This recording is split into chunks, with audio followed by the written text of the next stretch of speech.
Since the beginning of the war, Bulgarian Prime Minister Kirill Petkov has decided to support Ukraine unconditionally in its war against Russia.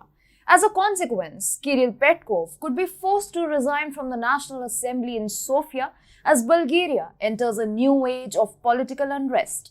Hi and welcome to TFI Global, the foreign affairs and geopolitical analysis arm of the TFI Media Group. I'm your host Vedika, and if you haven't subscribed to the TFI Global channel yet, hit the subscribe button and press the bell icon to receive all the latest updates. And please install our Apple and Android mobile app. The link is given below in the description. We anticipated that Bulgaria may choose to actively cooperate with the EU in supporting Ukraine and sanctioning Russia. However, it will be the one who is going to suffer the most, and this is exactly what's happening in Sofia right now.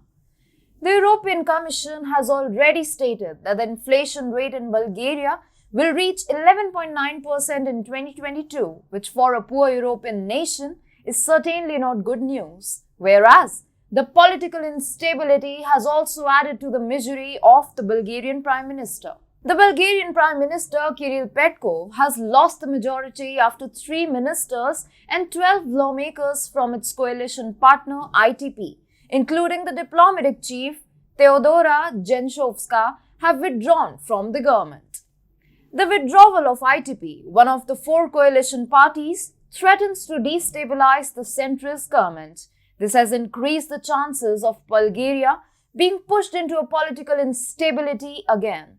ITP's withdrawal means that Petkov's coalition government is now 12 lawmakers short of the 121 needed for an absolute majority. Announcing the withdrawal on Facebook, the ITP leader Slavi Trifonov accused the Bulgarian PM of leading the country toward bankruptcy by raising new debt and proposing to revise the state budget. In addition, Trifonov has also claimed that the Prime Minister had ignored Bulgaria's national interests by making concessions to neighboring North Macedonia. Kirill Petkov was sworn back in December 2021, ending the long instability in the region. He was appointed as Bulgaria's Prime Minister when 3 consecutive parliamentary elections in 2021 failed to appoint a government. Petkov says that he will move forward with a minority government after losing his parliamentary majority. But the question is, for how long?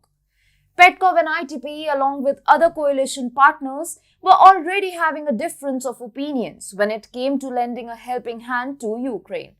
Kirill Petkov wanted to supply military aid and assistance to Ukraine, but the coalition partners were not at all ready to let that happen. Another such coalition partner, the Bulgarian Socialist Party, had earlier threatened to leave the country's coalition government if Sofia were to send weapons to Ukraine. Similar was the case with the ITP. However, after serious tensions in the ruling coalition government for over 1 month, the parliament eventually decided to help Ukraine with weapons, giving the government the mandate to provide military technical assistance to Kyiv. The relations between Petkov and ITP were already tensed since an attempt to appoint a senior ITP member as central bank chief failed.